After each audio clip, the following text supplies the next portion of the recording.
नमस्कार, मैं हूं दीपक चौरसिया। हमारे इस खास कार्यक्रम में आपका स्वागत है।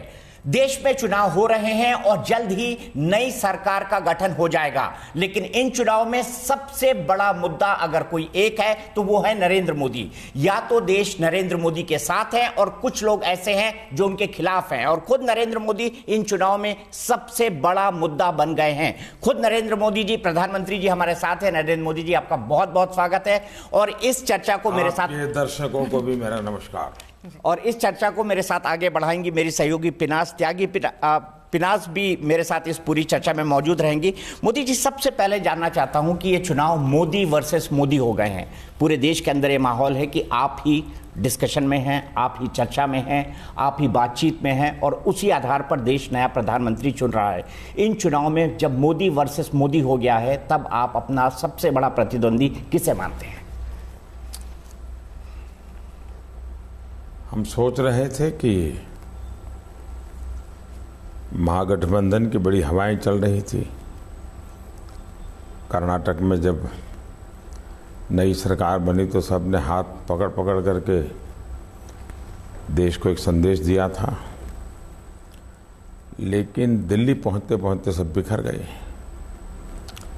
महागठबंधन की दुर्दशा ये हो गई कि कांग्रेस पार्टी अगर उसकी मुख्य धुरा समझे तो महागठबंधन के एक भी नेता को आपने उनके साथ पूरे कैंपेन में देखा नहीं होगा। शरद पवार को कभी उनके साथ देखा नहीं होगा आपने, देवेगौड़ा जी को कभी उनके साथ देखा नहीं होगा। तो लोग इनके साथ खड़े रहने के लिए भी तैयार नहीं है, फोटो खिंचवाने के लिए तैयार नहीं है। इतनी हालत इनकी खराब है। जहां तक चुनाव का सवाल है, चुनाव विकास के मुद्दों पर लड़ा जा रहा है, लेकिन भारत इतना बड़ा देश है कि जहां विकास के साथ विश्वास भी चाहिए। तो एक प्रकार से चुनाव विकास का भी है, विश्वास का भी है। और इसके पीछे बैकग्राउंड 2014 और उसके पहले के कार्यकाल है, क्योंकि उस कार्यकाल में विश्वास टूट चुका था, आशाएं चरमरा चुकी थी, और लोगों को लगता था भाई अब हिंदुस्तान में क्या करेंगे, चलो जाओ छोड़ो, ये माहौल था। 2014 से 19 की यात्रा में एक विश्वास पैदा हुआ है, और उसके कारण स्वाभाविक है कि ये चुनाव एक प्रकार से प्रो इनकम्बेंसी वेव है। एक सरकार को दोबारा लाने के लिए पूरे देश में एक बहुत बड़ा वेव है। जो हमारे आलोचक हैं, मैं अपेक्षा करता था कि चुनाव में वो हमारे सरकार के 5 साल के कार्यकाल का गहराई से अध्ययन करें, उसकी जो कमियां हैं उसको निकालें।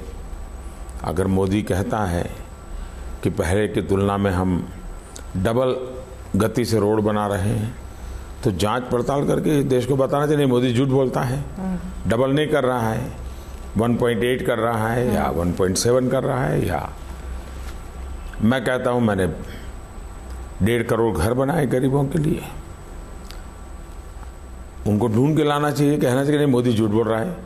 1 करोड़ 45 लाख बने हैं, 5 लाख कम बने हैं, लेकिन वो मेहनत करनी नहीं, उनको ढूंढना नहीं है।